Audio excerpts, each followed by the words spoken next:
Welcome back to Under Baobab Skies. Tonight, we journey into the heart of the Sahara, into the world of the Tuareg Nomads, the legendary blue-veiled riders whose lives were sculpted by wind, sand, and an immense, profound silence. The Sahara is far more than just a desert of sand. It is a living expanse of time itself. It's the shimmering heat that makes the horizon dance and blur, the sting of dust storms that cut across your eyes, and a silence so heavy it can feel like a spirit pressing down on your chest. For the Tuareg, this formidable desert wasn't just a backdrop, it was their home.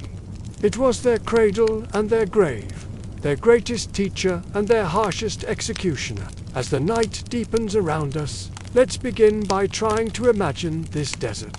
Picture dunes that rise like mountains and fall away like ocean waves, their sharp crests glowing under the soft light of the moon.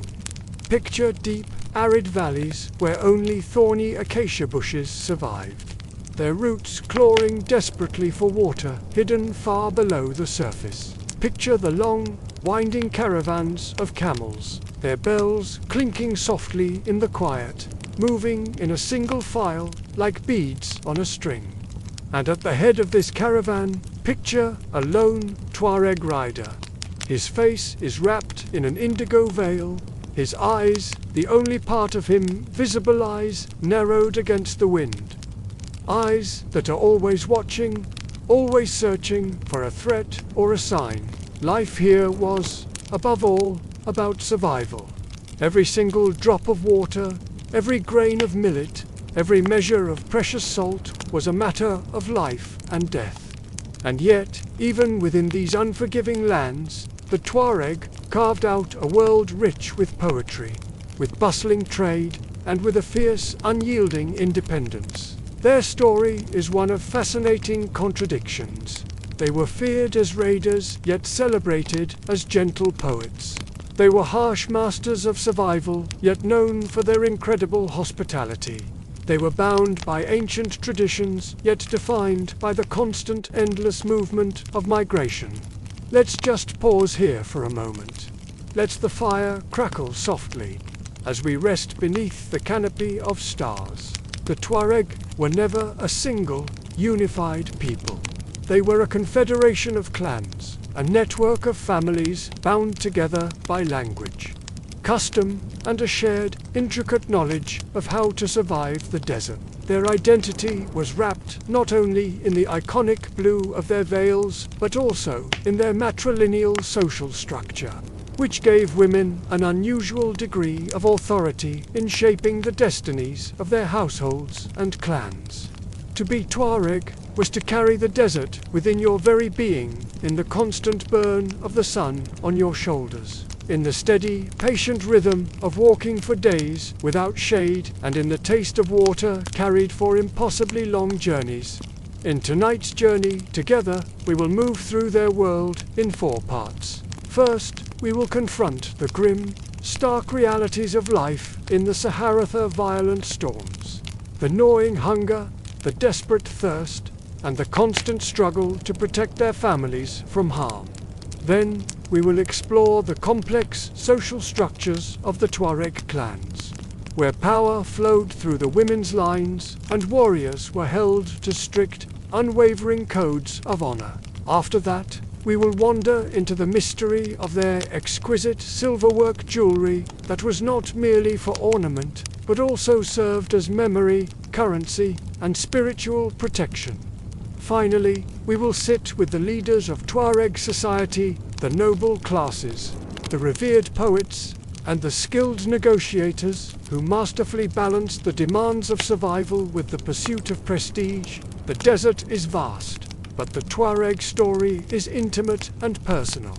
Each campfire circle, each long journey, each daring raid, and each whispered poem reveals something profound about what it truly meant to live in one of the hardest and most beautiful landscapes on Earth. And so, as we lean back and listen, let us surrender to the slow, hypnotic rhythm of this tale. The night is long, The stars are countless. The dunes shift like waves of time, and through it all, the Tuareg endure. If you're ready for this journey, please consider liking this video and subscribing to the channel. You are now under baobab skies, and our story begins. The desert does not forgive. It's not just a stretch of sand and heat. It's a living trial that asks every person, do you deserve to pass through? For the Tuareg, this question wasn't asked once, but every single day. With every journey, every dawn, every dust-choked breath, a Tuareg nomad woke before the first light, when the air was still cool and shadows lingered on the dunes. Yet even then, there was no restfulness. The mind turned immediately to survival. Were the goats safe from raiders? Had the camels drunk enough the night before to withstand the march ahead? Did the well still hold water, or had it already dried up, leaving only cracked earth where thirst would sharpen its claws? Sandstorms were the terror of the Sahara. They didn't announce themselves gently. A whisper of wind became a roar, and suddenly the horizon disappeared in a wall of dust that scratched at the skin and entered the lungs like fire. To be caught in one meant wrapping the indigo veil tighter and pressing onward, eyes closed, trusting only the steps of the camel. Many tales were told of travelers who vanished in storms, whole caravans swallowed, their bones later uncovered when the dunes shifted. For the Tuareg, sandstorms weren't simply weather. They were reminders that the desert could erase you as if you had never lived. The thirst was worse. Imagine traveling for 3 days with only one skin of water, knowing that if you miscalculated, the desert would take your tongue, your strength, your life. A cup of water in this world was more precious than gold. It could be traded, hoarded, shared as a sacred gift. It was common for Tuareg families to ration water so strictly that even children learned not to cry. Tears were wasteful. The desert taught silence, not as a virtue, but as survival. And yet, thirst wasn't always the end. Wells dotted the land, some shallow, dug by hand, others deep, guarded by families who had tended them for generations.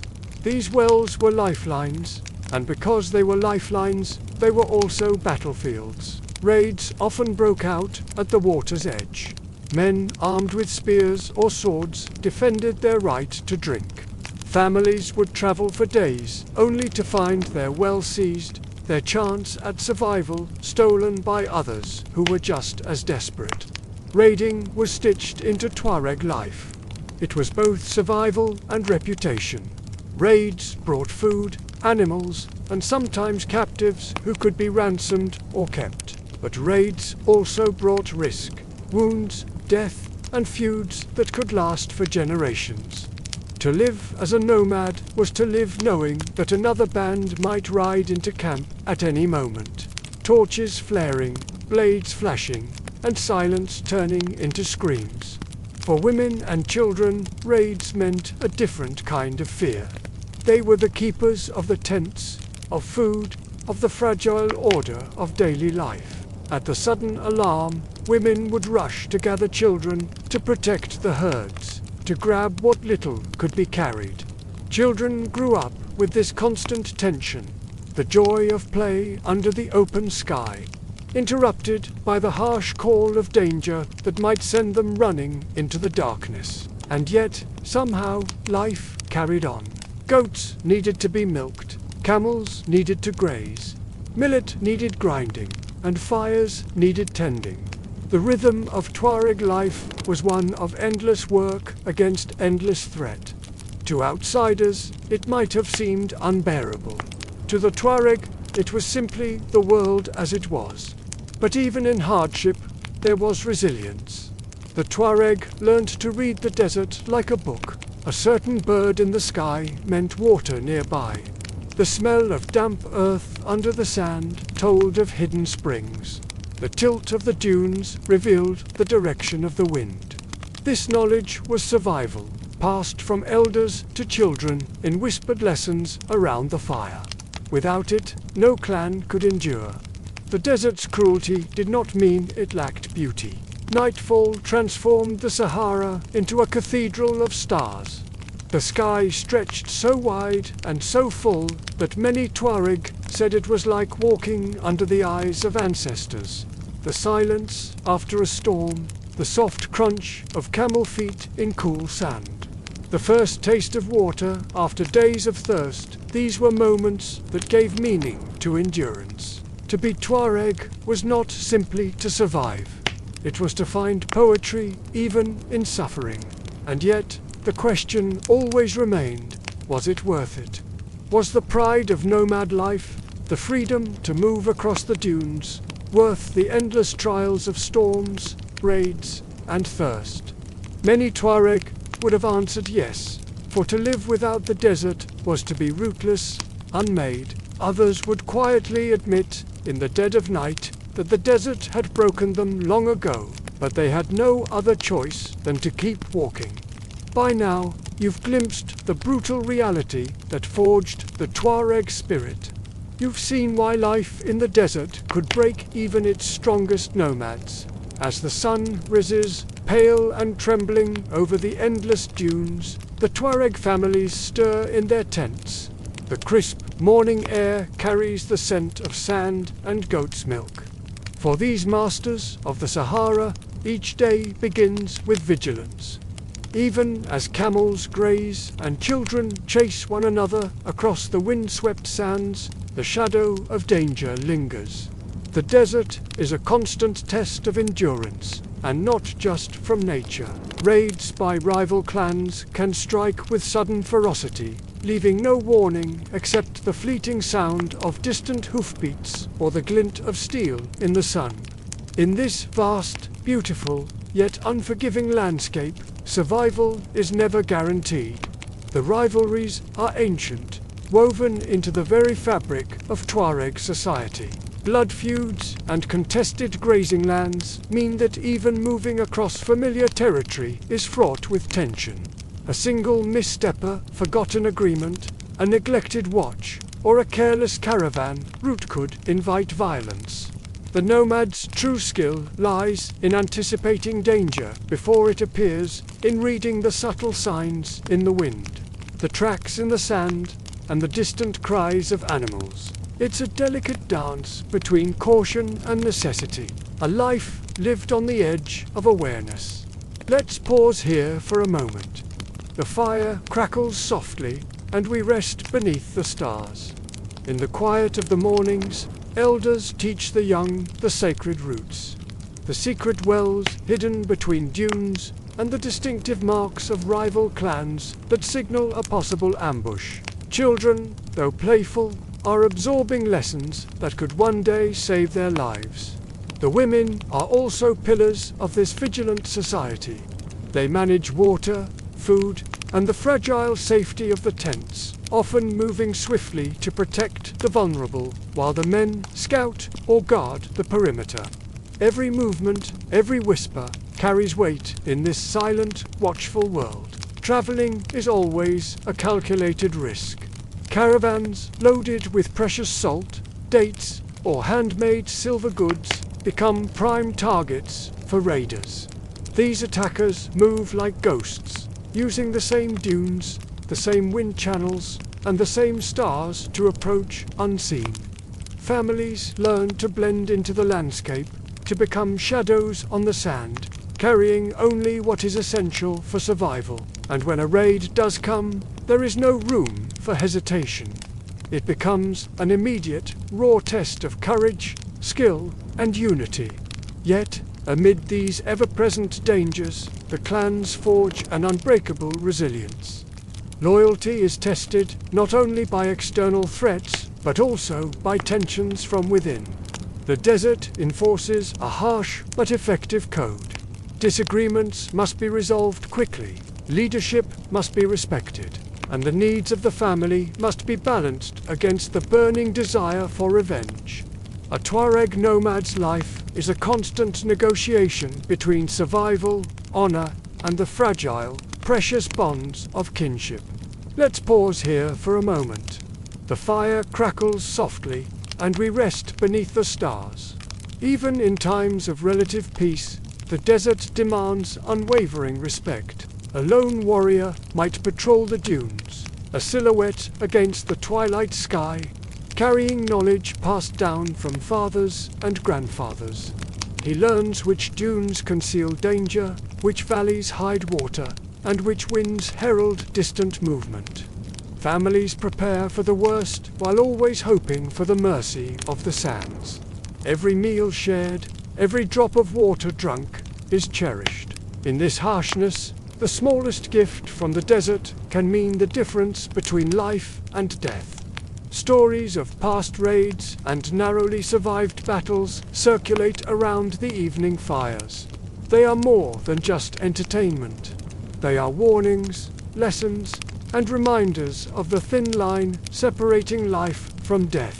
The elders' voices carry a deep authority. Each story enriched with subtle instruction, a broken promise, a misjudged route, a failed alliance. These tales are not mere history. They are survival manuals, coded in song, gesture, and memory. Through them, children learn courage, observation, and prudence, not as abstract ideas, but as essential tools for enduring life in the Sahara. Even amid such danger, the desert nurtures its people. Camels, goats, and donkeys provide sustenance. The rare grasses that sprout after a sudden rain give life to the flocks. Families work together in a rhythm dictated by the sun and seasons, tending herds, mending tents, or weaving the brilliant indigo fabrics that serve as markers of their identity and status. It is a life of constant negotiation with the environment, with neighbors, and with fate itself. Let's pause here for a moment. The fire crackles softly, and we rest beneath the stars. The harsh reality of raids and rivalries also shapes the Tuareg's profound respect for community and alliance. When one camp faces an attack, nearby families often ride to their aid, reinforcing the unspoken laws of the desert. Hospitality and protection are intertwined with honor.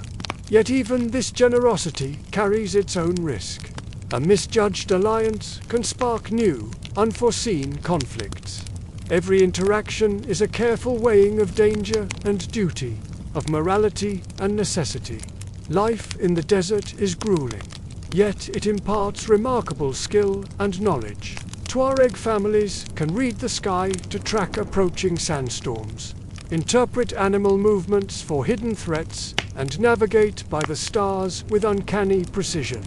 Children mimic these skills in their play, running across dunes as if the sand itself were their teacher, while the adults observe, correct, and patiently prepare the next generation for the challenges ahead.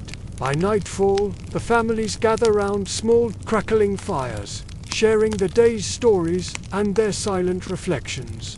Every victory, every narrowly avoided disaster, reinforces the powerful bonds of family and clan. The desert may be relentless, but in these moments of quiet resilience, the nomads find their strength, their identity, and their continuity. Through the shifting sands of time, through raids, and through rivalries, the people endure. In the heart of the Sahara, the desert stretches into an endless rhythm of gold and ochre, a landscape that bends and reshapes under a relentless sun. For the Tuareg nomads, this is home.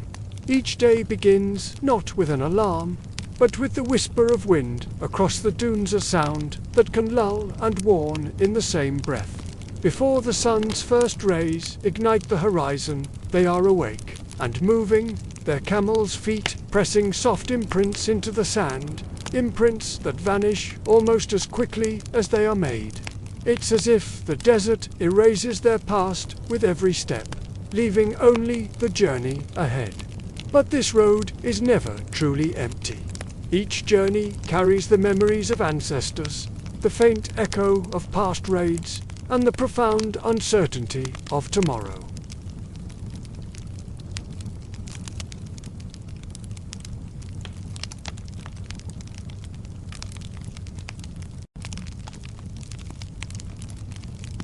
The very ground beneath their feet is a constant test. The sand shifts, reshaping the landscape overnight, swallowing familiar paths and creating new, treacherous ones. An oasis that provided life-giving water one year may be gone the next. A mirage of memory. Water is the currency of survival, measured in small, deliberate sips.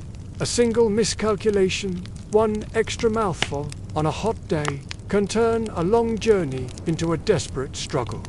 Over generations, the Tuareg have learned to read the desert's subtle language for faint hint of green that betrays a hidden spring, the unique scent of damp sand carried on the wind, the specific flight patterns of desert birds. Survival here isn't just about strength. It's a delicate dance of ancient knowledge, sharp intuition, and immense patience. Let's pause here for a moment. The fire crackles softly, and we rest beneath the stars. The roads themselves, though often invisible, tell stories of human persistence. Faint caravan tracks, etched into the dunes by centuries of travel, bear witness to generations of traders, herders, and warriors. Each line in the sand is a memory, a route tested by hardship and defended with courage. For a young Tuareg, walking these paths is an education in endurance. Every rise and fall of a sand dune teaches balance. Every gust of wind is a reminder that the desert is both a fierce adversary and a profound mentor. Travel is slow and measured, paced to the rhythm of the camels. These magnificent animals are the lifeblood of the desert, carrying far more than just goods. They carry family hopes, the precious gifts of trade, and sometimes the ill, the elderly, or a newborn child. Their hooves press rhythmically against the sand, a steady heartbeat for those who walk alongside them.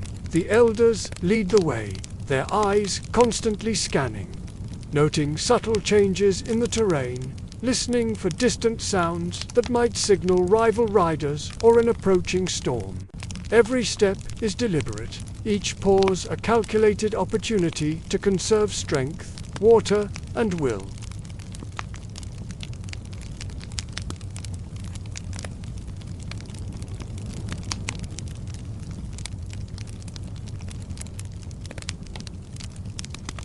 As evening approaches, the desert's harshness begins to soften.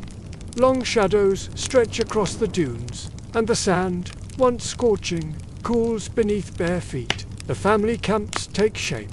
Tents are pitched with practiced efficiency, fires are lit, and as the aroma of brewing tea fills the air, stories are shared.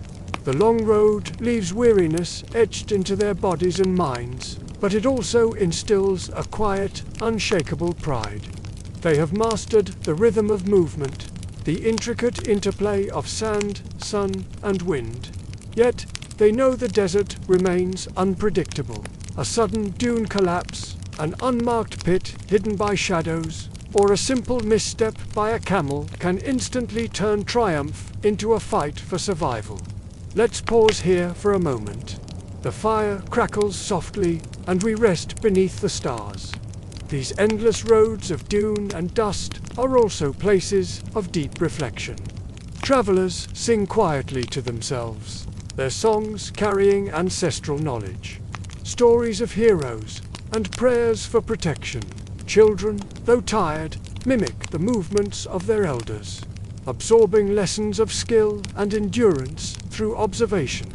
They are taught to memorize landmarks, the unique shape of a particular dune, the way the light hits a rock formation, the scents that betray the hidden treasures of water or food.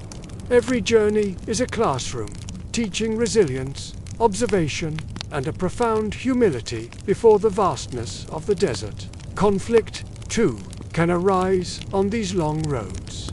Rival clans might converge unknowingly, and tension can simmer like the heat of the midday sun. In this world, the art of negotiation is as essential as a sword or a spear.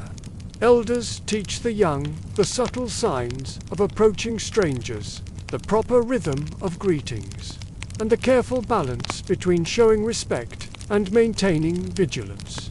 These lessons are not just about social grace. They are inseparable from survival, woven into the larger web of relationships that sustains life in such a vast, harsh landscape.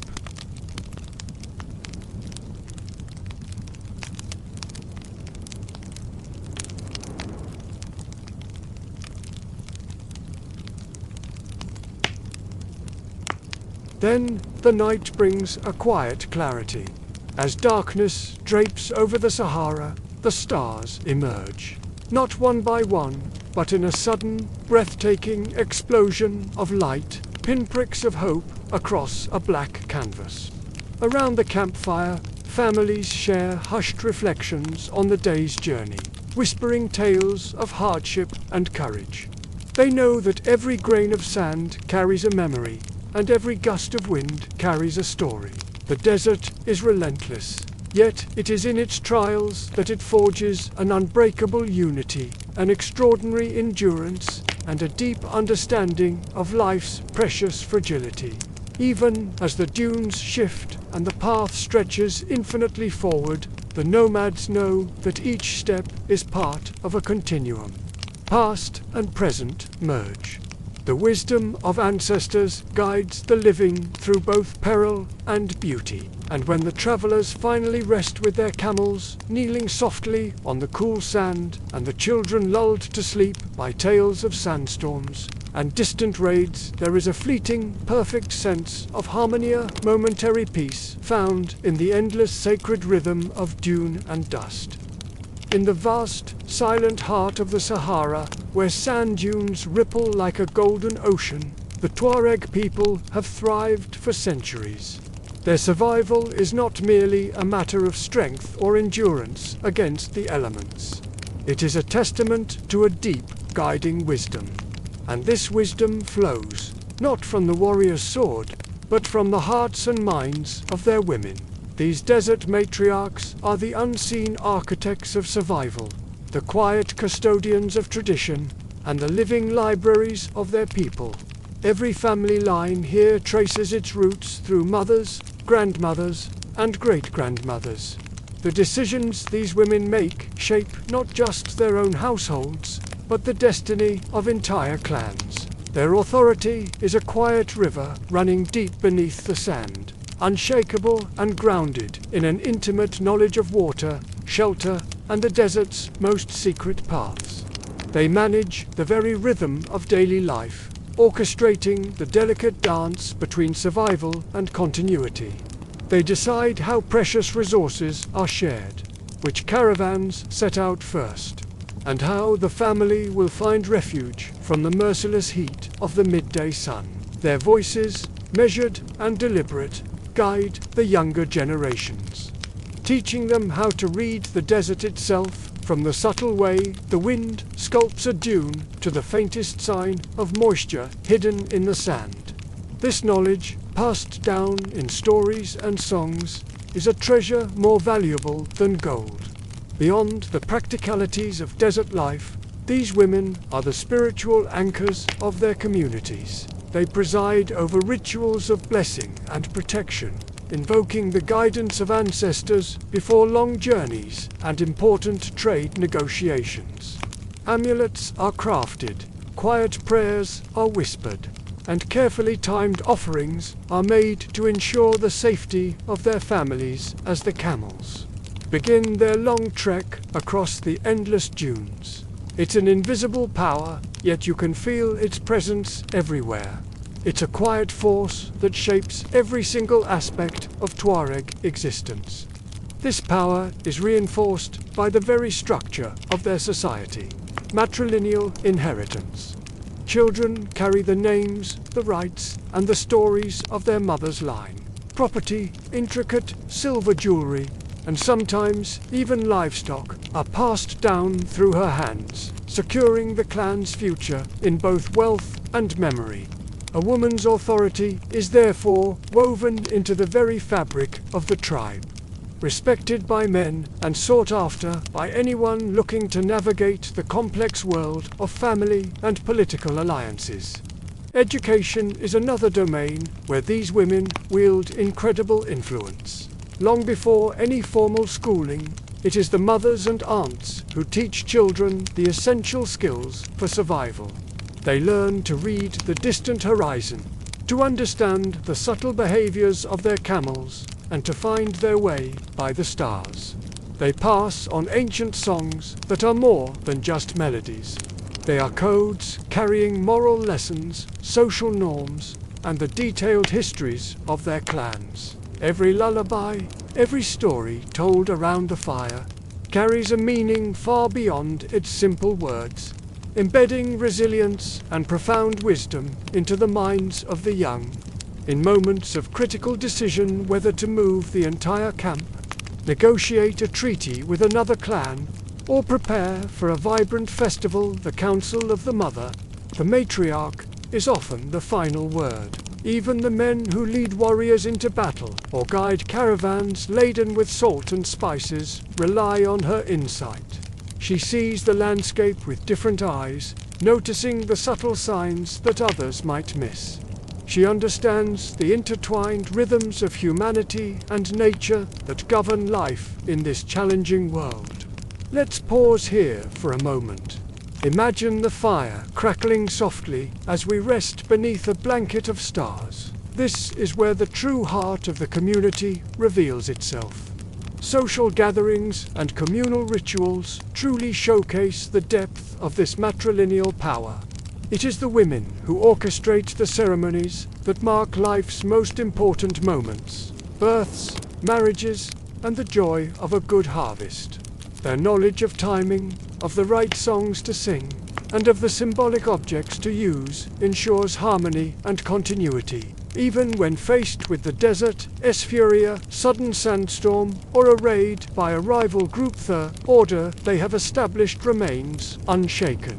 In fact, it is in these moments of trial that their authority shines brightest, providing a steady hand when chaos threatens to overwhelm. Stories of legendary women are told and retold, circulating widely among the There are tales of mothers who single-handedly negotiated peace with hostile clans, of grandmothers who guided their caravans to safety through blinding sandstorms, and of matriarchs who cleverly safeguarded family treasures from would-be thieves. These narratives do more than entertain. They embed core cultural values and powerfully define the role of women as the unyielding backbone of their society. They teach the young that true power is measured not just by the sword or by wealth, but by wisdom, foresight, and incredible endurance. Even in the quiet moments of everyday life, their influence is present. The strategic layout of the tents to create shade and community, the methods for preserving food in the dry heat, the careful selection of goods to trade, all of these decisions reflect a meticulous planning that ensures survival. Choices about water rationing, rotating livestock for grazing, and scheduling rest stops are all made with a dual focus: immediate safety and long-term sustainability. It is a state of constant vigilance, one that requires both a sharp attention to detail and a deeply intuitive understanding of the desert environment. By guiding their families, teaching the young, and weaving together the spiritual and social fabric of the clan, Tuareg women ensure that life not only persists but flourishes, even in one of the world's harshest landscapes. Their authority is deeply respected, their counsel is actively sought, and their legacy is preserved in both bloodline and living tradition. The desert may be vast, unforgiving, and unpredictable, but through the enduring wisdom of its women, the Tuareg endure. And so, across the shimmering dunes, under the noon sun, and beneath the endless canopy of stars, The matrilineal heart of the Tuareg people keeps beating, strong, steady, and true, guiding these proud nomads along the timeless roads of sand. In the heart of the Sahara, where the wind carves ever-shifting dunes and the sun reigns supreme, the Tuareg desert is more than just a landscape. It is a crucible, a proving ground that tests courage, cunning, and above all, honor. Here, among the vast, silent sands, the men of the clans learn from a young age that raw strength is not enough to survive. Survival is earned through discipline, respect, and a sacred code that sustains life where a single misstep can be fatal. This is the very essence of the Tuareg warrior culture, a delicate, intricate dance between freedom and responsibility, between bravery and wisdom. From their earliest days, boys are initiated into this world, not just learning the arts of combat, but the ethics that govern them. Guided by uncles or older brothers, they are taught the virtues of patience, the power of observation, and the nuances of strategy. They learn to read the desert winds like an open book, to move with the silence of a shadow across sands that might conceal an enemy, and to fulfill their ultimate duty, protecting their families and caravans from raids. Every lesson is inextricably linked to survival. Every action carries both a practical and a profound moral weight. Let's pause here for a moment. The fire crackles softly, and we rest beneath the stars. Honor is the bedrock of this culture. A warrior's reputation is as precious as his finely honed Takoba sword, and the sting of betrayal is a scar that time cannot heal. Acts of courage, brilliance in navigating the featureless terrain, and the unwavering protection of kindis are the deeds that elevate a man's standing within his clan. Conversely, failure or dishonesty brings with it lasting consequences. These unwritten laws are not found in books, but are woven into the fabric of society through epic stories, haunting songs, and the solemn judgment of the elders. It is a living tradition, a powerful force that ensures cohesion in one of the world's most unforgiving environments. This system is upheld by both men and women. While men are the defenders and negotiators, the outward-facing shield of the clan, it is the women who maintain the spiritual and logistical foundations that make it all possible. Before any caravan dares to venture into the vast emptiness, blessings are offered. Prayers are whispered into the wind, and protective charms are carefully placed within the precious cargo. These rituals serve as a vital reminder to the warriors that bravery alone is insufficient. True strength comes from a deep respect for tradition, for the clan, and for the desert itself. Rivalries between clans, a natural part of life in such a competitive environment, are often settled not with endless bloodshed, but through intricate displays of skill, sharp negotiation, and a strict adherence to these shared codes of conduct. Tournaments, duels, and challenges serve to reinforce hierarchies and foster mutual respect. Violence is always the last resort. Cunning, foresight, and honor are the preferred tools of diplomacy. Through these structured interactions, young men internalize the immense responsibilities that come with their status, understanding that their actions create ripples that travel through the entire network of family and clan. But a warrior's training extends far beyond the blade. The ability to navigate by the stars, to gather intelligence from the faintest of signs, and to negotiate trade with a sharp mind are all considered essential duties. A Tuareg warrior might be tasked with escorting a caravan laden with salt or silver across hundreds of miles of treacherous terrain, evading rival bands and brokering safe passage with neighboring tribes. In every step, in every decision, a constant awareness of the desert's dangers is paired with a steadfast adherence to the moral framework that preserves both life and reputation. Let's pause here for a moment. The The fire crackles softly, and we rest beneath the stars. Under the canopy of a million stars, Griats, the keepers of history, and Lorik count the stories of legendary warriors. They tell tales of men who defended entire caravans with nothing more than a sword and their wits, or of those who navigated treacherous, shifting sands to deliver life-saving news. These stories teach lessons that go far beyond mere heroism. They emphasize cleverness, endurance, and a profound respect for the natural and social order. These tales are moral compasses, guiding the young as they prepare to step into the vast, challenging world that awaits them. Even in times of relative peace, this warrior code permeates every aspect of daily life. Decisions about which route to take, how to negotiate with other clans, or how to enforce agreements are all made with the same meticulous attention to detail that a swordsman gives to every parry and thrust. This culture of discipline and foresight is what ensures that even in the unforgiving heart of the desert, social cohesion and survival remain not just possible, but a celebrated reality. As the sun dips low over the dunes, casting long shadows that stretch like fingers across the sand, the training, the stories, and the moral lessons continue. Honor, they teach, is not simply a concept for times of conflict. It is a thread woven into the very fabric of existence, into every decision, every journey, and every interaction. The Tuareg understand a fundamental truth, that real strength is measured not by the victories won with a sword, but by the integrity of the man and the prosperity of his people.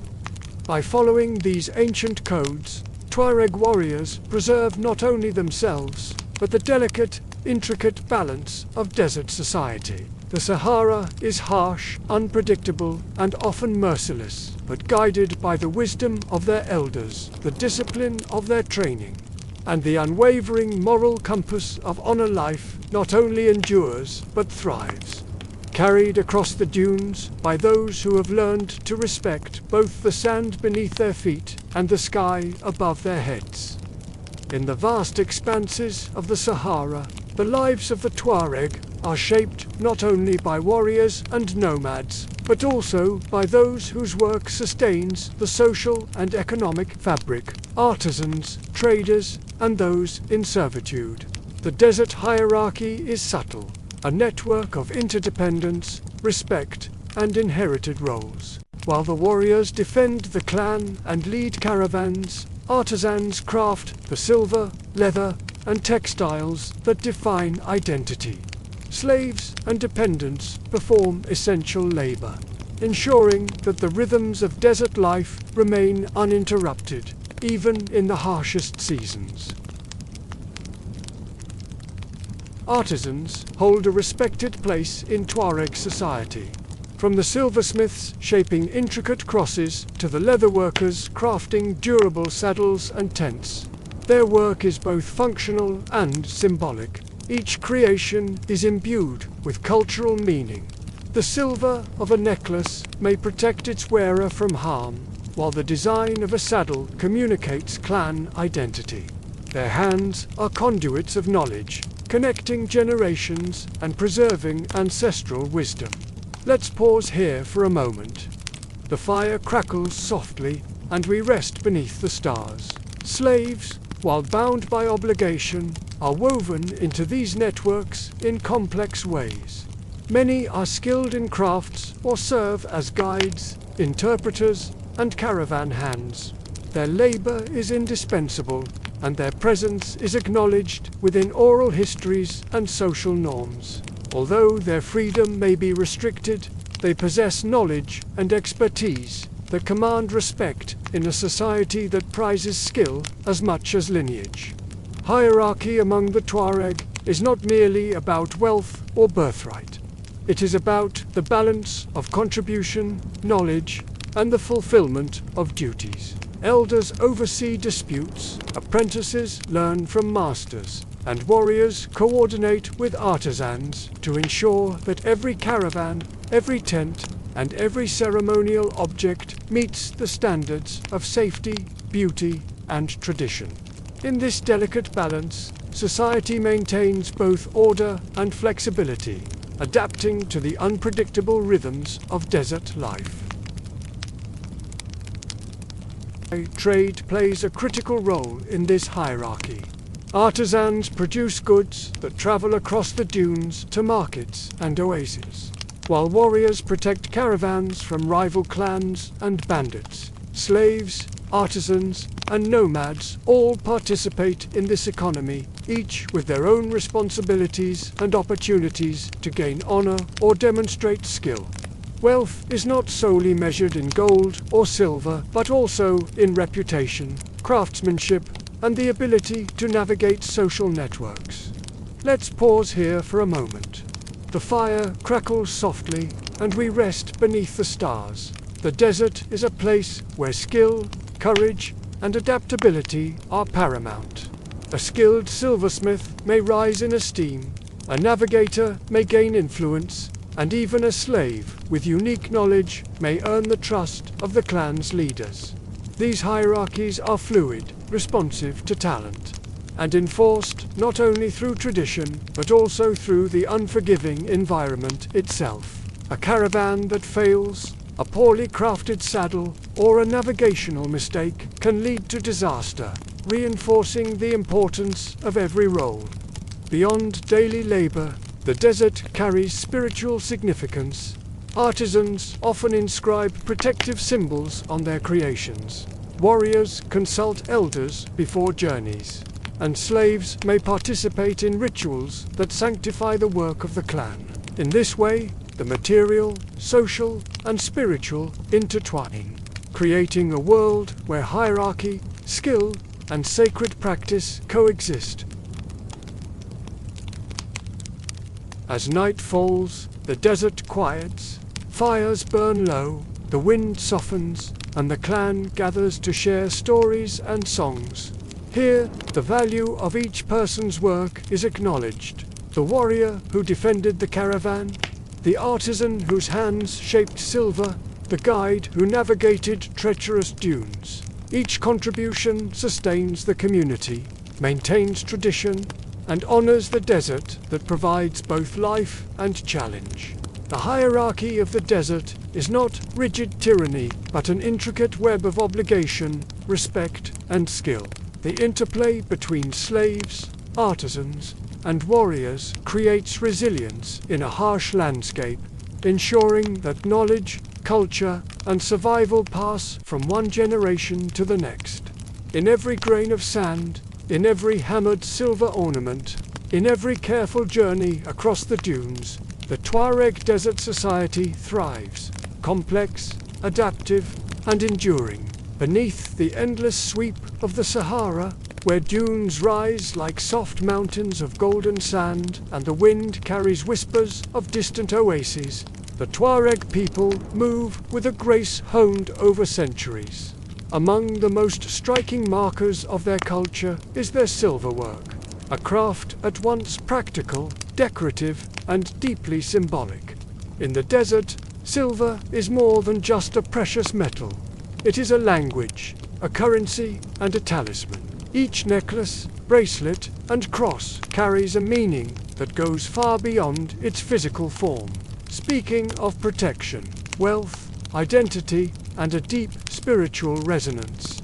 Tuareg jewelry is woven into the fabric of daily life, yet it functions as much as a shield as it does a decoration. A cross, worn on the chest or suspended from a chain, is believed to protect its wearer from harm. Earrings can signal a person's age, status, or marital standing. Bracelets and rings often indicate clan affiliation, family lineage, or achievements in trade and battle.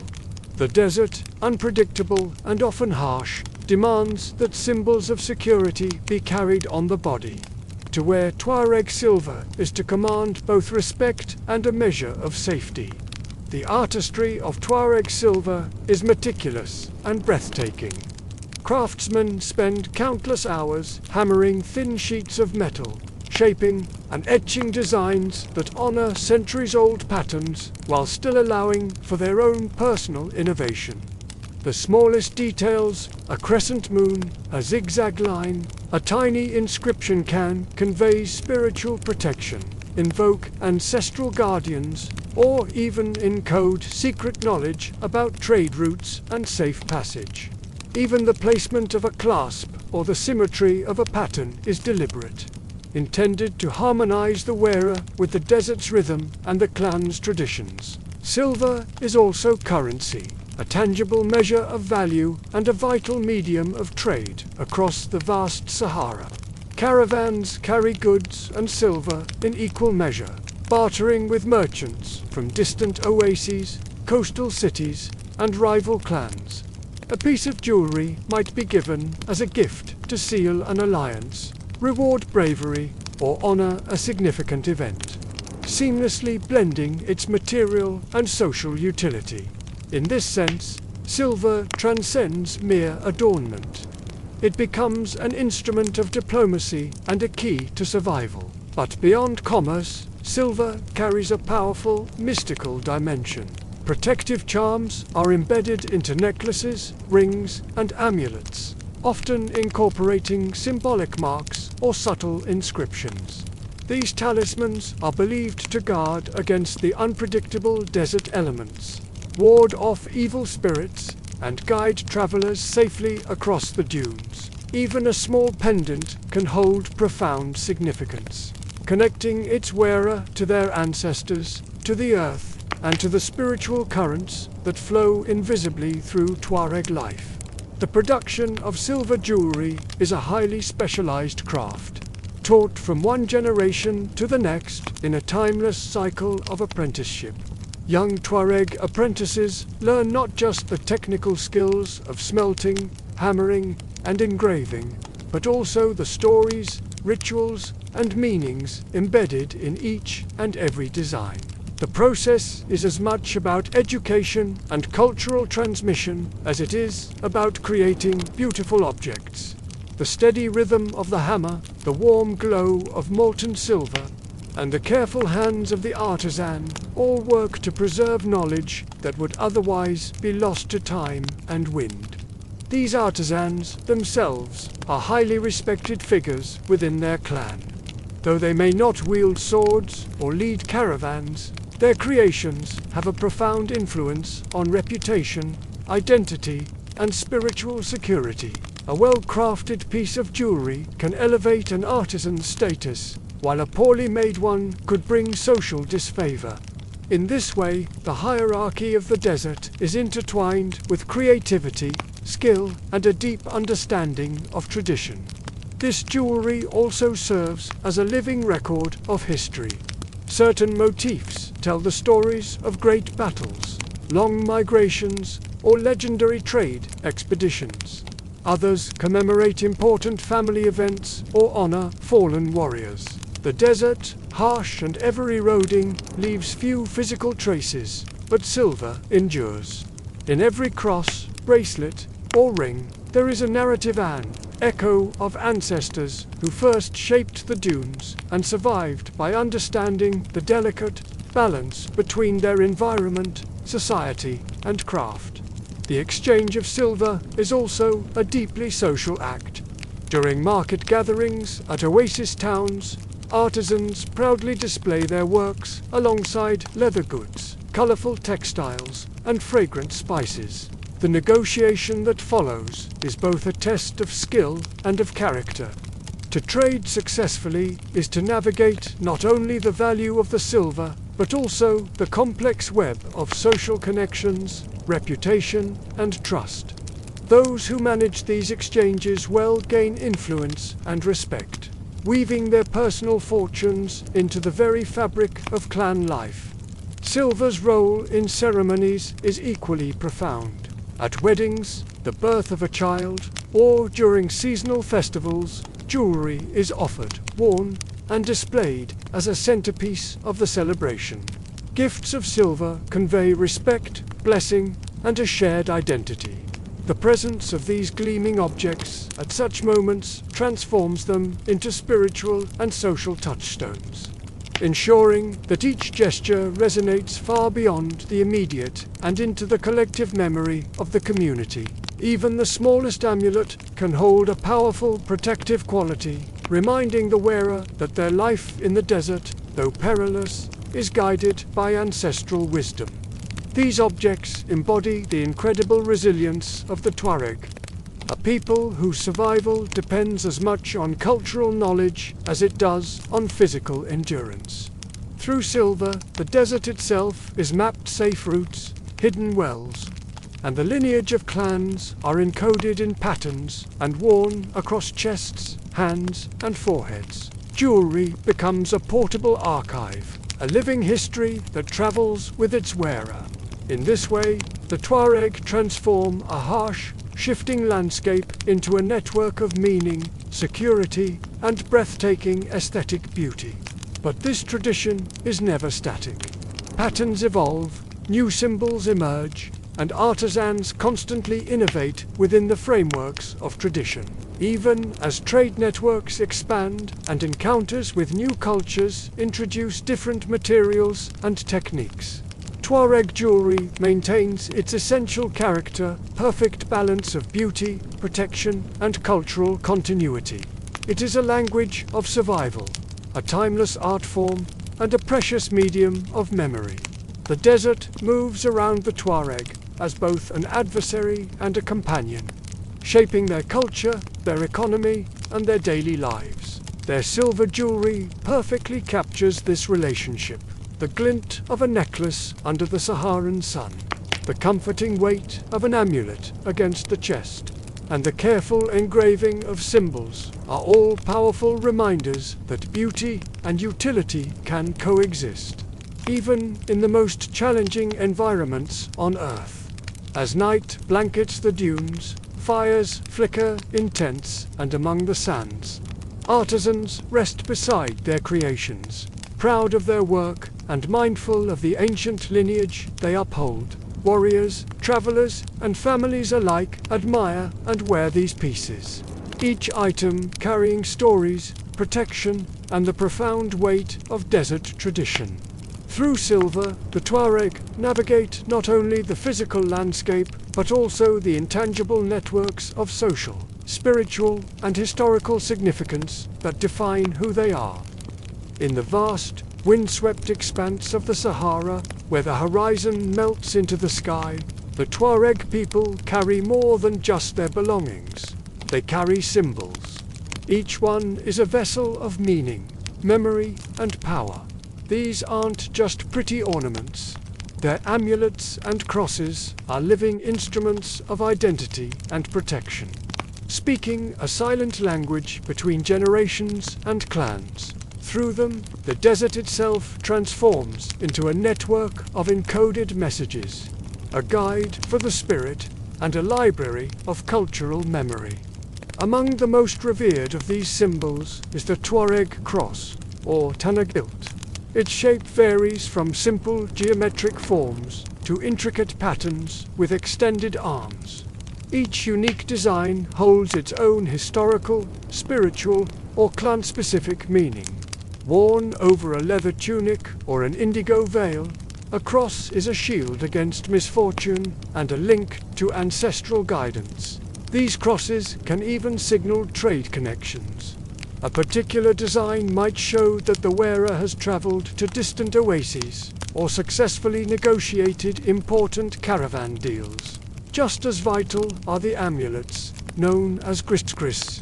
These are often small leather pouches tied with silver chains, containing sacred verses, tiny charms, or specific herbs.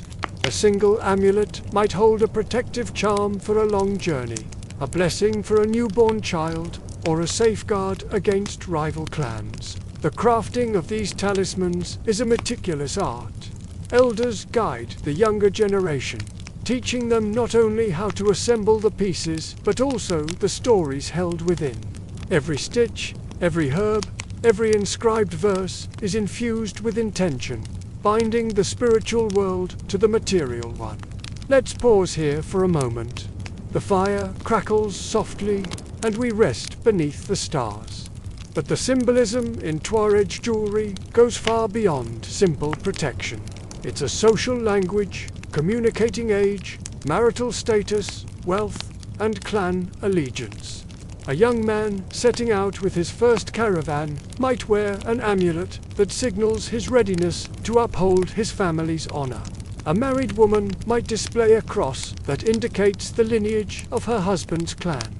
Even subtle details, the thickness of the silver, the style of engraving, the arrangement of geometric patterns can convey complex messages understood only by those fluent in Tuareg culture. Every single symbol tells a story. A cross with long, extended arms might recall a legendary caravan route, invoking safe passage across treacherous sand seas and rocky plateaus. A circular amulet could commemorate a historic battle or the kindness of a distant relative. The desert landscape itself is woven into these forms. The flowing lines of dunes, the winding paths of ancient rivers, and the life-giving shape of an oasis are all translated into geometric motifs. These act as memory aids, ensuring that vital knowledge survives even when oral traditions fade. The creation of these symbols is a ritual in itself. Before a cross is ever worn, a blessing might be performed at twilight, calling upon the spirits of ancestors and the powerful forces of the desert. Silver is polished, shaped, and engraved, while soft incantations are spoken, embedding protection directly into the metal. Amulets are assembled with deep intention, with each item carefully chosen to harmonize with the owner's life path. A single misplaced stitch or an improperly placed charm is believed to diminish its power. A constant reminder of the precision this symbolic work demands. Let's pause here for a moment. The fire crackles softly, and we rest beneath the stars. For travelers, these symbols are indispensable guides. As caravans traverse the Sahara, amulets swing from belts, and crosses glint in the sun, offering reassurance against bandits, storms, and the unknown. A silver cross can signal to another Tuareg that the wearer is a trusted ally, or a merchant familiar with faraway trade networks. In this way, these symbols serve as both spiritual tools and practical markers, a silent language of trust and belonging. And beyond their function, these objects are simply beautiful. The interplay of engraved lines, polished surfaces, and carefully chosen materials transforms them into true works of art. They are admired not just for their meaning, but for their form, reflecting the Tuareg mastery of finding elegance in a harsh environment. The desert teaches restraint. A simple motif, executed perfectly, can communicate more than a clumsy, complex design ever could. These symbolic objects are also inseparable from the art of storytelling.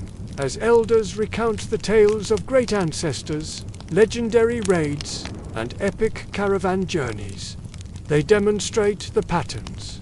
Each symbol reinforces a story, and each story brings a symbol to life, creating a powerful feedback loop of culture and memory. Children learn from a very young age that their jewelry is not just decoration, but a living map of their social, spiritual, and historical world.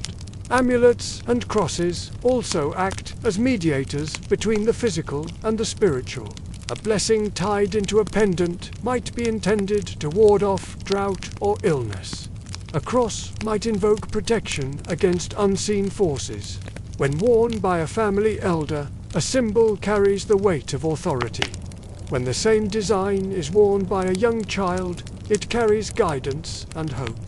In this way, the symbols adapt to the wearer's role and stage in life, remaining dynamic and alive. Let's pause here for a moment. The fire crackles softly, and we rest beneath the stars. Trade amplifies the reach of these powerful symbols. As Tuareg merchants journey across the Sahara, Their silver crosses and amulets travel with them to bustling markets in Timbuktu, Agad. Their desires are Gao. Their designs are recognized and respected, bridging communities and signaling a shared understanding of culture and protection. Silver and symbolism become a universal language across the vast desert, a testament to the ingenuity and adaptability of its people. Even in moments of rest, beneath a canopy of stars, beside a flickering fire, the significance of these objects fills the air. Elders recount the history behind each motif. Children trace the intricate patterns with curious fingers, and travelers adjust their amulets with reverent care. In the deep quiet of the desert night, every symbol becomes a glowing node in a vast, living network of history, spirituality, and community.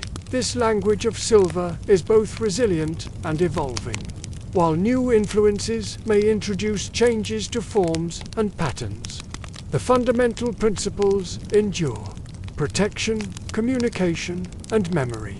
The amulets and crosses encode knowledge that might otherwise be lost to the shifting sands, ensuring that the Tuareg people can navigate both their physical and cultural landscapes with confidence. Through these symbols, the Tuareg maintain a sacred connection with their ancestors, assert their unique identity, and safeguard their community.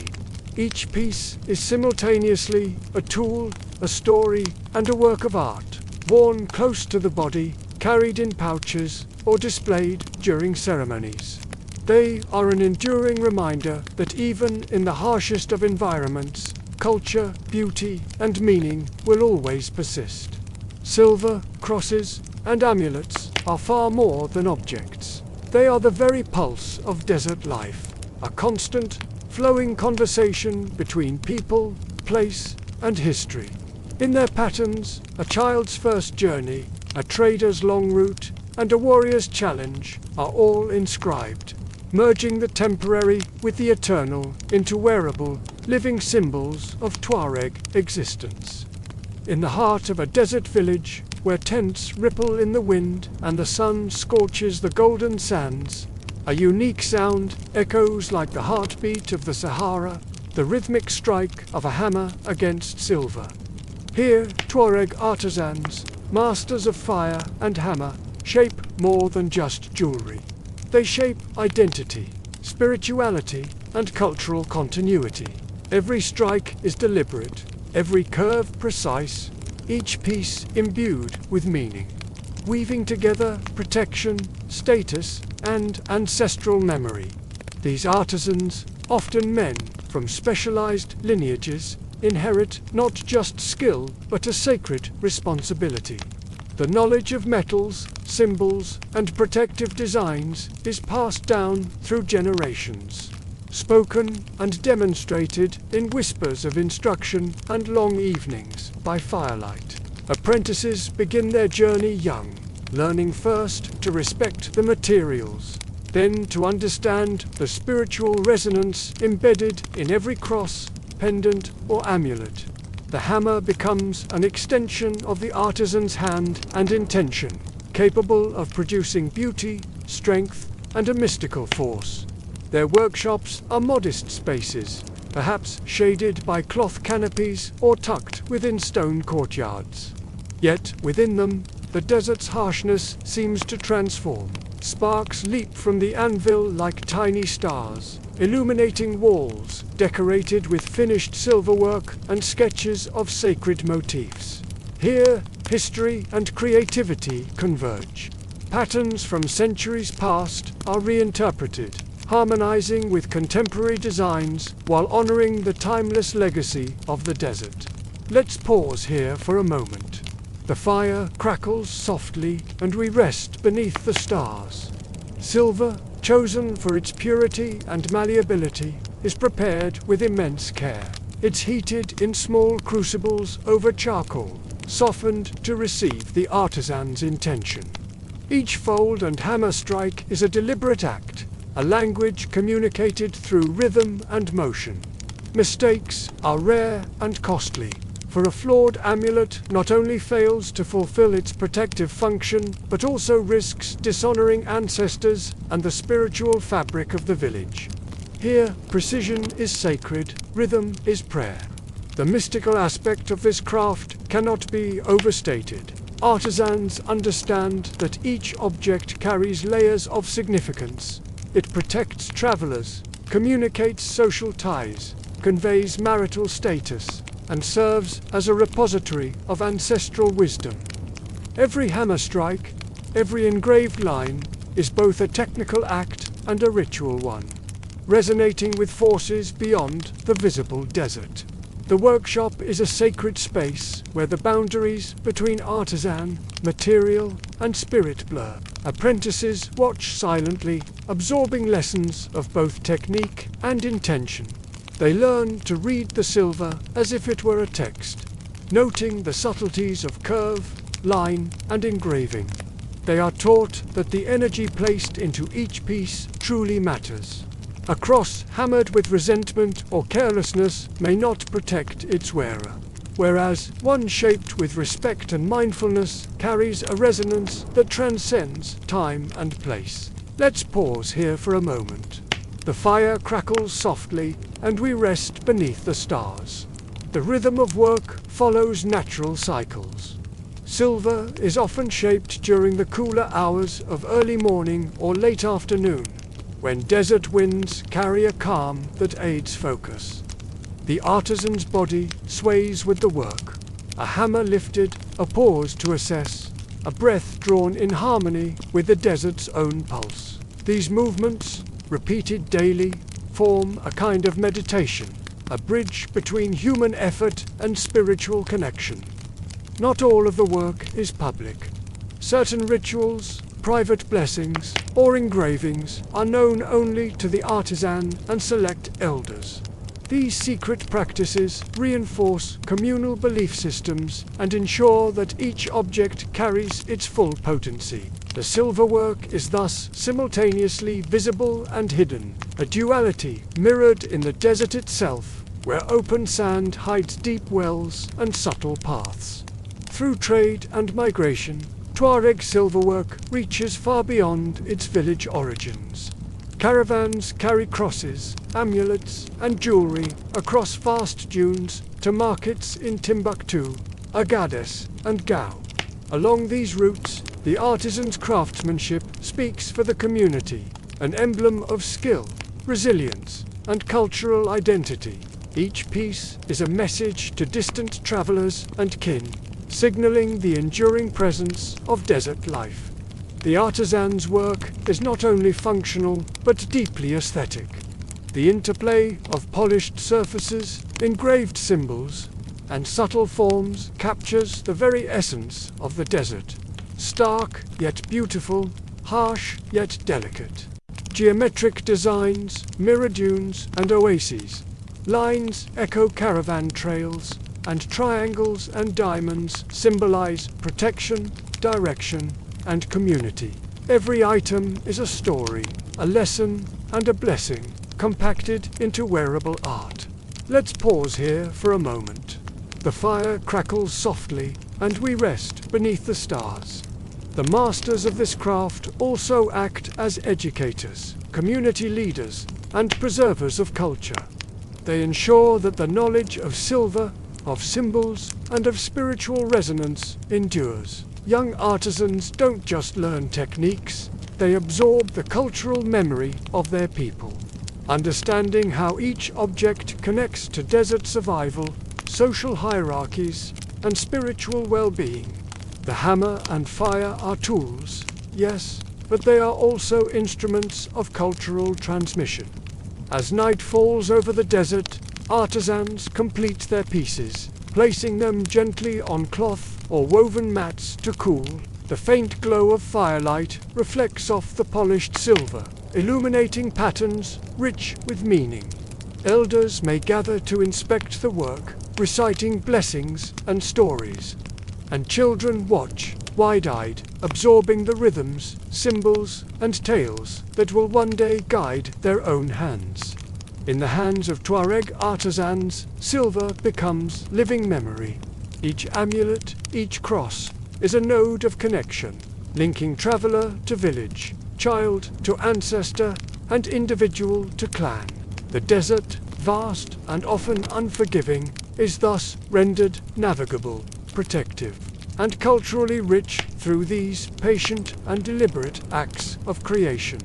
The hammer's rhythm, the fire's glow, and the artisan's intention converge, producing objects that are simultaneously practical, aesthetic, and mystical. In understanding these guardians of craft, we begin to perceive the Tuareg desert not as empty or barren, but as a living canvas. Through their silverwork, the harsh environment is transformed into a repository of memory, social cohesion, and spiritual resilience. The artisan's labor is more than just a trade. It is a lifelong meditation, a ritual of identity, and a profound commitment to the desert's enduring culture. Silver, fire, and hammer, intention and spirit, history and innovation.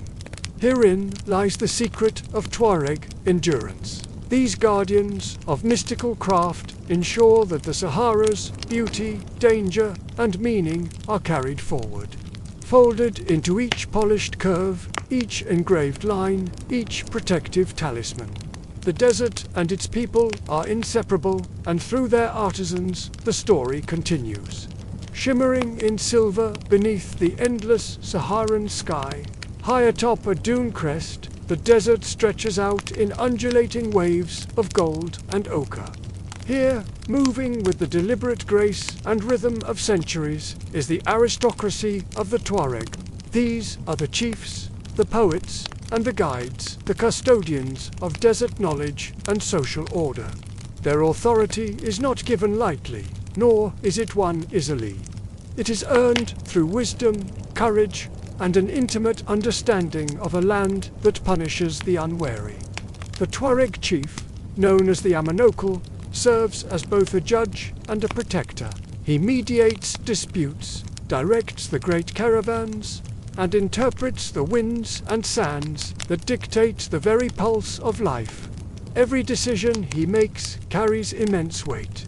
The wrong choice could lead to lost camels, a failed trade expedition, or the endangerment of his entire clan. To navigate these challenges, chiefs must balance pragmatism with ancient ritual. They consult with elders and diviners, relying on stories passed down through generations, masterfully blending their own authority with ancestral guidance. Let's pause here for a moment. The fire crackles softly, and we rest beneath the stars. While chiefs hold the reins of governance, poets hold a position of equal importance. The Imzad players and oral historians recite epic tales, trace complex genealogies, and immortalize deeds of incredible valor. In gatherings beneath the open sky or within the intimacy of tented courtyards, their voices rise and fall like the wind sweeping over the dunes.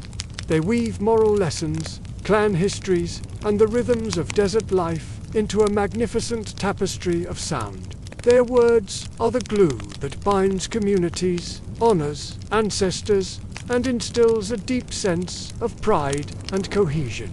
Guides, meanwhile, are absolutely indispensable. The desert's vastness offers no reliable markers for the unfamiliar. A sudden sandstorm can erase trails in mere moments, and the intense sun can distort distances, playing tricks on the eye. A skilled guide, however, reads the landscape like a map. They understand the subtle curves of the dunes, the whisper of the wind through scattered rocks, and the precise shadow of the moon on the sand. Their knowledge is the key to survival, transforming what seems a dangerous, empty expanse into a navigable, even hospitable home. In the tented courts of the aristocracy, elaborate ceremonies mark life's critical transitions, alliances, and celebrations. Chiefs wear intricate robes dyed in deep indigo, adorned with silver jewelry that reflects their authority and lineage.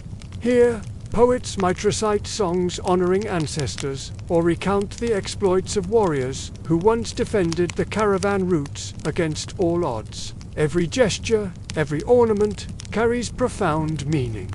Every story reinforces the social fabric. These courts are microcosms of the desert itself, complex, disciplined, and alive with rhythm and tradition. The responsibilities of the aristocracy extend far beyond simple governance. They are tasked with maintaining crucial trade relations with distant settlements, ensuring the equitable distribution of scarce resources like water and grazing lands, and safeguarding the cultural and spiritual integrity of the Tuareg people. Leadership is intrinsically intertwined with morality.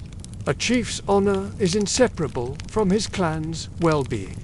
In times of conflict or severe drought, the decisions made by these leaders determine the very difference between life and death, success and failure. Let's pause here for a moment. The fire crackles softly, and we rest beneath the stars. The education of the next generation is a duty of the highest order. Children of the aristocracy are meticulously trained in negotiation, poetry, martial skills, and spiritual awareness. Boys learn the ancient art of guiding camels, reading the desert winds, and understanding the intricate subtleties of tribal diplomacy. Girls are taught the responsibilities of their matrilineal influence, the leadership of the household, and the art of social negotiation. Through storytelling and ritual, the youth absorbed the timeless lessons of courage, patience, and wisdom. Aristocratic life also involves a delicate dance of diplomacy across the desert. Chiefs and guides constantly engage with neighboring clans, forging alliances through marriage, trade, and pacts of mutual protection. Disputes are resolved with carefully measured words, ritualized gestures, and, only when necessary, demonstrations of skill or strength. Honor and reputation are maintained through a careful navigation of both social and geographic landscapes. The poets and historians serve as the memory keepers, preserving the deeds and values of each passing generation. Their stories are like mnemonic devices, coding ethics, history, and survival strategies into memorable songs and verse. When a new chief rises to power or a caravan sets out for the legendary city of Timbuktu, these tales are recited to guide decisions, remind everyone of past lessons, and strengthen their communal identity. The artisans of silver and leather, though often from different social strata, intersect with the aristocracy through commissions and patronage. A chief's robes, jewelry, and ceremonial weapons are often crafted by specialized artisans. Each item is a symbol of authority, spiritual protection, and the deep interconnectedness of desert society. These collaborations reflect a layered network of culture, commerce, and ritual, binding the aristocracy with the broader community. Let's pause here for a moment. The fire crackles softly, and we rest beneath the stars. In quiet moments of solitude, chiefs often traverse the dunes alone, reflecting on the lessons of their forebears and the heavy responsibilities they bear. The vast, open desert mirrors the sheer expanse of their authority and the isolation that is inherent in leadership. Yet, in these moments, they also connect with the enduring rhythms of the sand, the wind, and the stars. Authority in the Sahara is a constant dialogue with the environment as much as it is with human society. The aristocracy truly embodies resilience. Each caravan journey, every tense negotiation, every recital of history strengthens the bonds between clans and reinforces the strategies for survival. Their lives, while privileged in knowledge and influence, are inseparable from the perils and realities of the desert. Leadership demands constant attention, humility, and an unwavering commitment to the welfare of the people. Through centuries, these leaders, poets, and guides have fiercely maintained the Tuareg identity against a tide of external pressures. From encroaching empires to shifting global trade networks, they preserve their languages, customs, and spiritual practices, ensuring continuity in a world of constant change. Every decision, every song, and every ritual acts as a safeguard, maintaining the integrity of life in the desert. By understanding the aristocracy, one begins to see the desert not as empty or barren, but as a living landscape brimming with knowledge, ceremony, and cultural memory. Chiefs guide with wisdom, poets inspire with words, and guides secure survival through their intimate knowledge of the land. Together, they form the very backbone of Tuareg society, a network of leadership, tradition, and resilience stretching across the endless sands. The aristocracy of the dunes demonstrates a profound truth, that privilege and responsibility are inseparable.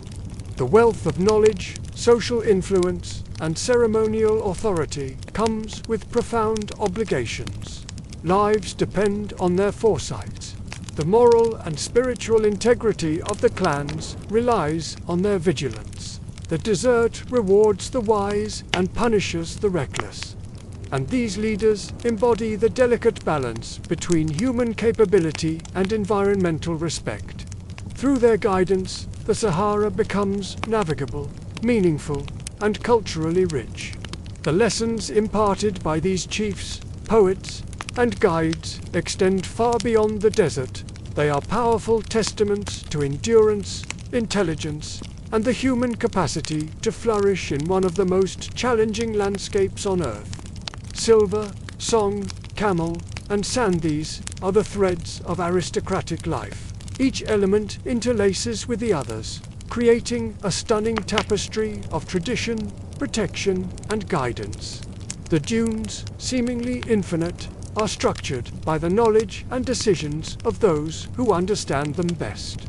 Leadership here is an art, a ritual, and a survival strategy embodied in the everyday practices and extraordinary ceremonies of the Tuareg elite. Here, under the vast Saharan sky, the aristocracy continues its enduring role, guiding, protecting, and inspiring. Their legacy is etched into the dunes, inscribed in song, carried by camels, and reflected in the silver jewelry that marks status and identity. They are the living bridges between the past, the present, and the future, the guardians of culture, resilience, and desert life itself. In the vast, unforgiving expanse of the desert, where survival is a daily challenge, flows a subtle art as constant and invisible as the wind, the art of negotiation. The Tuareg, masters of the dunes, have perfected this craft over centuries. For them, diplomacy is not a luxury, it's a lifeline. It's the rhythm that balances clan interests, desert dangers, and the wider currents of empire. Every caravan journey, every meeting beneath a tented sky, carries stakes both immediate and distant. At the very heart of this intricate dance lies trust, patience, and a keen perception that goes beyond words. A Tuareg leader reads not only what is said, but also what is left unsaid, the gestures, the silences, the subtle shifts in expression. The rights to caravan routes, water sources, and grazing territories all hinge on agreements forged between clans, often separated by miles of sand, with no neutral ground but the desert itself. Each conversation is a calculated movement, a delicate balancing of risk and reward. Negotiations are rarely abrupt. The Tuareg value discretion and subtlety. Deals and alliances are often formed in quiet exchanges over shared meals, under the privacy of a tent, or during the tranquil hours of dawn. Here, stories of past agreements are recounted, oaths are repeated, and ancestral customs are invoked to bind commitments. In this world, Honor, reputation, and memory are the true currencies of diplomacy, far more binding than gold or goods. Let's pause here for a moment. The fire crackles softly, and we rest beneath the stars. It wasn't just internal clan matters. Foreign envoys also arrived across the dunes, traders from distant lands, emissaries from the Sahelian kingdoms, or even European merchants attempting to navigate the desert's mysteries. Tuareg leaders engaged these visitors with a masterful blend of caution and calculation. They understood the power of information and the strategic leverage of hospitality. A generous host might secure a powerful alliance. A careful questioner might discern a hidden motive. Diplomacy was an elegant dance, where each move carried consequences for survival and prosperity. Beyond pure politics, Tuareg diplomacy is deeply woven into the fabric of their culture and rituals. Major decisions are often accompanied by ceremonial gestures, the offering of dates and milk, the recitation of genealogical histories, or the invocation of ancestral spirits for guidance. These practices do more than just seal a deal. They reinforce authority and remind all parties that desert law is as much spiritual as it is social. A leader who neglects these sacred rites risks losing respect, legitimacy, and the very influence they command. Even the caravans themselves were living arenas of negotiation. The trade routes were fraught with peril, from sudden sandstorms to bandit raids. Successfully navigating these dangers required immense coordination among multiple clans. Precious water sources and grazing lands had to be shared and protected. Leaders would negotiate rites of passage, tolls, and protection agreements, ensuring that the desert's arteries remained open for the lifeblood of commerce and survival. Let's pause here for a moment. The fire crackles softly, and we rest beneath the stars. Information was power, and the Tuareg maintained intricate networks to gather it. Scouts and guides were the eyes and ears of the community, reporting on enemy movements, caravan traffic, and political shifts far beyond the dunes. A successful negotiator understood both the physical landscape and the invisible flow of knowledge. Intelligence was currency. Timing was leverage. Treaties were secured not just with words, but with a clear demonstration of preparedness and awareness. In many cases, negotiations were a long game, extending across generations. Clan rivalries, disputes over ancient wells, or alliances with distant empires often required immense patience and a long-term view of strategy. Chiefs and emissaries carried the memory of promises and grievances, recounting them in poetic verse to underscore their points, clarify history, and reinforce commitments. The oral tradition became a diplomatic tool in itself, a living archive that prevented betrayal and honored loyalty. Diplomacy was not merely a tool for survival, it was the very force that shaped Tuareg identity. Clan cohesion, cultural pride, and incredible resilience all depended on the ability to engage with neighbors and outsiders alike. The desert's harshness demanded cooperation just as much as it demanded independence. Negotiation wasn't optional. It was essential. A leader who failed to navigate these complex social webs risked inviting conflict, scarcity, or the erosion of their authority. The social role of women in this diplomatic landscape is equally remarkable. Through their matrilineal networks, women facilitated alliances through marriage, negotiated dowries, and transmitted critical information. They were the custodians of memory, trusted intermediaries, and wise advisors, ensuring that both familial and political strategies remained intact. Their influence, often exerted behind the scenes, was crucial for shaping decisions and maintaining stability across generations. Let's pause here for a moment. The fire crackles softly, and we rest beneath the stars. The Tuareg approach to diplomacy is also deeply pragmatic. Conflicts like raids, retaliation, and trade disputes weren't simply avoided. They were carefully managed. Leaders calculated every risk, considering both the immediate gains and the long-term consequences. The call for honor and retribution was always balanced against the need for sustainability and the welfare of the community. A chief who could negotiate a lasting peace without surrendering autonomy demonstrated a true mastery of both strategy and ethics. A deep knowledge of the terrain remained central to all diplomacy. Leaders who understood the winds, the shifting dunes, and the locations of hidden water sources commanded not only respect, but also significant leverage.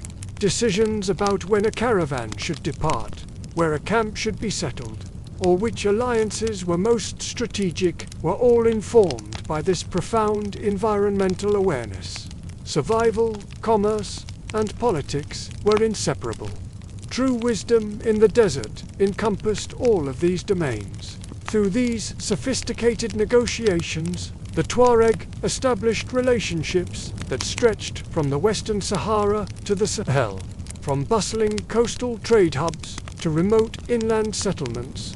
They acted as mediators between nomadic groups and sedentary communities, between rival clans and between local powers and foreign traders. Each agreement, whether formal or informal, shaped the flow of trade, security, and cultural exchange, reinforcing the Tuareg presence and authority across these vast territories. Education, storytelling, and ritual were inseparable from diplomatic practice. Young leaders learned their craft through observation, apprenticeship, and oral history. They memorized treaties, listened intently as elders recounted the outcomes of past negotiations, and came to understand that diplomacy was a living practice, one that evolves with each generation, yet remains grounded in enduring principles. This cultivation of foresight and patience is what has ensured that Tuareg remained so resilient in the face of immense political, environmental, and economic challenges. Let's pause here for a moment. The fire crackles softly, and we rest beneath the stars. In the openness of the desert, consequences are amplified. A single misstep in negotiation can send ripples across trade routes, disrupt access to water, and shatter interclan relations.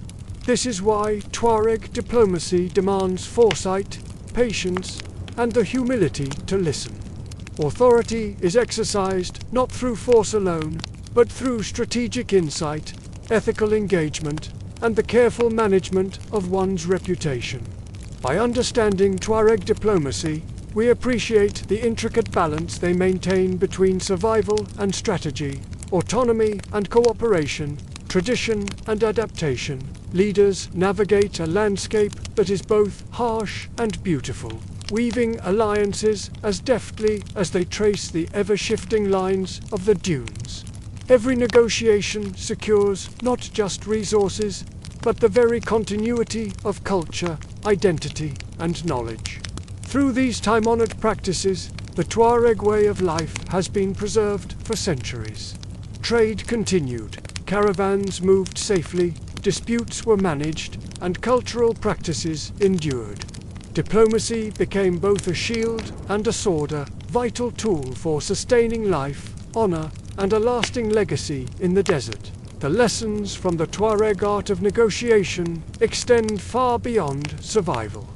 They teach us about patience, foresight, and ethical responsibility. In the endless expanse of sand and sun, diplomacy is the invisible architecture that binds communities, manages conflict, and channels resources, turning the desert into a grand stage of strategy, survival, and enduring legacy. The desert sky stretches endlessly, a canvas of shifting colors, where the rising sun awakens the sands and a cool of dawn whispers through the dunes. Among these vast landscapes, The Tuareg elite conduct their ceremonies with care, blending tradition, spectacle, and authority. Prestige is not merely inherited, it is performed, sung, and displayed in ways that command respect across clans and generations. Camels, the lifeblood of nomadic survival, march in ceremonial lines, adorned with intricate decorations, silver trinkets, and the signatures of family honor. Cap-cut prompt. Tuareg elders leading camels decorated with silver ornaments through desert dunes at sunrise. Banners fluttering, ceremonial robes flowing. Songs accompany every movement, every ritual. Melodies trace the histories of clans, recount heroic deeds, and honor ancestors whose wisdom guides the present. The voices of women, elders, and young poets rise together, harmonizing across open sands. Music is law, history, and diplomacy. Woven together, it reminds all who listen that life in the desert is a shared story, built on cooperation, resilience, and collective memory. Ceremonies mark transitions, initiation, marriage, harvest celebrations, and the safe return of traders from distant lands.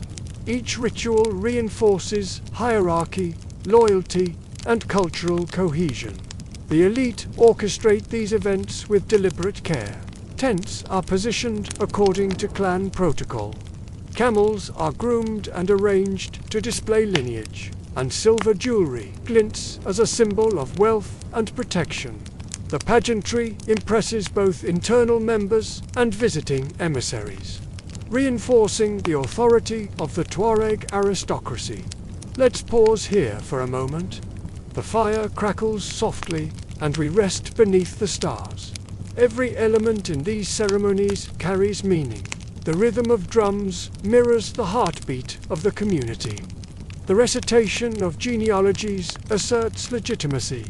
The presentation of gifts and tribute consolidates alliances. Children learn early that prestige is earned through understanding and respecting these complex cultural codes. They observe, memorize, and internalize the interplay of power, artistry, and ritual that maintains the social fabric. Cap-cut prompt. Tuareg family performing a desert ritual with drums, poetry, recitation, and decorated camels in the background. Golden afternoon light camels themselves are more than mere beasts of burden. They are symbols of status, endurance, and connection. The elite measure wealth not only in silver and trade goods, but in the quality, number, and training of their herds. Camels carry the stories of caravans, the secrets of desert passages, and the names of clans across the sands. Their movements in ceremonial parades are choreographed, reflecting both mastery over nature and the unity of the community. Social prestige also hinges on silverwork, worn and displayed with pride. Jewelry is passed down, each piece holding ancestral meaning, protective power, and visible authority. The intricate patterns, crosses, and amulets reflect a deep understanding of culture, spirituality, and economic influence. Those who display silver are declaring lineage, alliances, and their rightful place within the Tuareg hierarchy. The art of hosting a ceremony is itself a lesson in diplomacy. Invitations are extended carefully, positions assigned according to rank, and offerings balanced to honor both guests and ancestors. The elite understand that every gesture, every chant, every shared morsel of food conveys messages of loyalty, expectation, and respect. Prestige is sustained not through isolation, but through engagement with the wider community, demonstrating responsibility and fostering cohesion. Let's pause here for a moment. The fire crackles softly, and we rest beneath the stars. Even the desert winds carry influence. The timing of ceremonies often aligns with seasonal shifts, caravan arrivals, or environmental cues. Leaders read the patterns of sand, sun, and star to ensure that events occur at auspicious moments, symbolically linking human action with cosmic order. Such awareness emphasizes the deep connection between the Tuareg and their environment, respect that underpins both survival and social stability. CapCut prompt Tuareg elders performing sunrise ceremony. Camels and community members arranged according to traditional hierarchy. Shimmering silver jewelry highlighted the poetry of prestige is also spoken in the daily conduct of leaders. Their interactions, judgments, and visible acts of generosity reinforce the lessons imparted during ceremonies. Every decision demonstrates balance, authority tempered with fairness, tradition woven with pragmatism, and display of wealth harmonized with communal responsibility. The desert teaches that survival alone is insufficient. Legacy requires careful cultivation of both resources and reputation. These ceremonies preserve memory.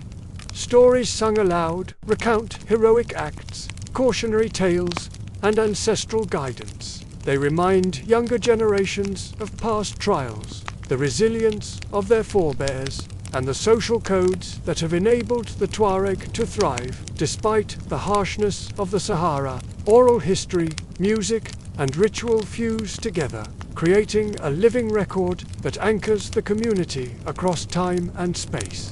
Through camels, silver, poetry, and ceremony, the Tuareg elite perpetuate influence while nurturing the culture that sustains it. Prestige is both personal and communal, a reflection of wisdom, courage, and adherence to long-established codes.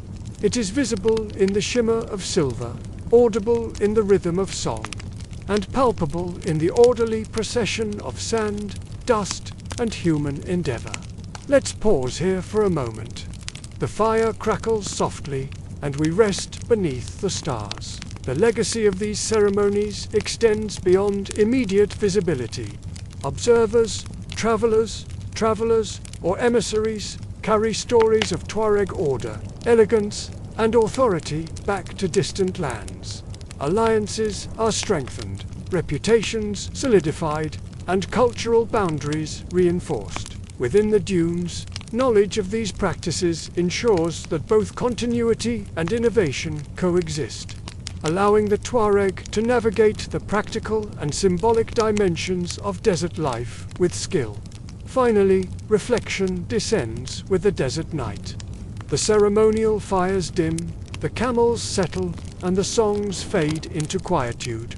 Elders look over their people and the dunes, aware that the patterns of prestige are ephemeral yet enduring, delicate yet robust. Each act of ceremony, each rhythm of song, each gesture of generosity ensures that history continues to flow as surely as the shifting sands. In this rhythm, the Tuareg maintain not only authority but identity, showing that leadership is inseparable from culture and survival inseparable from ceremony. Prestige is earned, remembered, and renewed, embedded in every dune, every caravan, every silver ornament, and every whispered song under the vast Saharan sky. The desert night has fully settled in. Above us, the stars shimmer, brighter than anywhere else in the world, as if the heavens themselves are leaning closer to the earth over the Sahara. The ceremonial fires have died down to faint embers, and the silhouettes of camels rest like ancient statues against the dunes. A hush spreads across the sands. It's not silence, for the desert never truly sleeps, but a quiet so profound that each breath feels like it's part of the landscape itself. Here, at the close of our long journey, we find ourselves reflecting on the lives of the Tuareg nomads. These are a people who carved meaning, survival, and a powerful legacy out of one of the harshest environments on Earth. We began our story with the storms, the thirst, and the trials of daily endurance, where each grain of sand seemed both an enemy and a companion. We traced the unbreakable bonds of family, the resilience of their clans, and the rivalries that shaped their very survival. We entered the world of silver amulets, crosses, and intricate jewelry hammered in fire, infused with protection and worn as proud symbols of wealth and continuity. And finally, we stood in the presence of prestige, the majestic camels, the vibrant ceremonies, and the haunting songs that carried Tuareg authority across the centuries. Let's just pause here for a moment. The fire crackles softly beside us, and we rest together beneath this incredible canopy of stars. The story of the Tuareg isn't just about endurance, it's about vision. Their deep knowledge of the dunes, the winds, the stars, and the art of survival cannot be separated from their profound sense of beauty, their poetry, and their ceremony. It's a powerful reminder that even in the most unforgiving landscapes, human beings create entire worlds of meaning. They transform hardship into culture, necessity into art, and sheer survival into an enduring legacy. As we drift deeper into this Saharan night, the images from our journey linger in the mind's eye. Silver glinting in the firelight, indigo veils fluttering in the wind, camels carrying both burdens and honor, and ancient songs rising like smoke into the endless desert sky. These memories are not just echoes of a distant past. They are gifts carried forward, stories that keep these sands alive with the inextinguishable human spirit. The desert has broken many who have tried to cross it unprepared. And yet, for the Tuareg, the Sahara was never simply an obstacle. It was home vast, shifting, unforgiving, but also filled with pathways of knowledge, traditions of survival, and connections that stretched to distant coasts and ancient empires. To truly understand their story is to see the desert not as an empty void, but as a place full of meaning, etched with poetry, song, and a shimmering silver light. Now, as your eyes grow heavy and your breathing slows, just imagine the cool of the desert night on your skin, the hush of sand beneath this wide, open sky, and the profound sense of timelessness that surrounds you. Let the gentle, steady rhythm of the Sahara carry you into a peaceful rest, just as it has carried countless caravans and songs across its dunes for centuries upon centuries. The fire fades, the stars remain, and sleep gently arrives, like the slow settling of sand after the wind has passed. Thank you for joining us on this journey. If you were moved by this story, please consider liking this video and subscribing to our channel for more explorations into the heart of our world. You are under Baobab skies.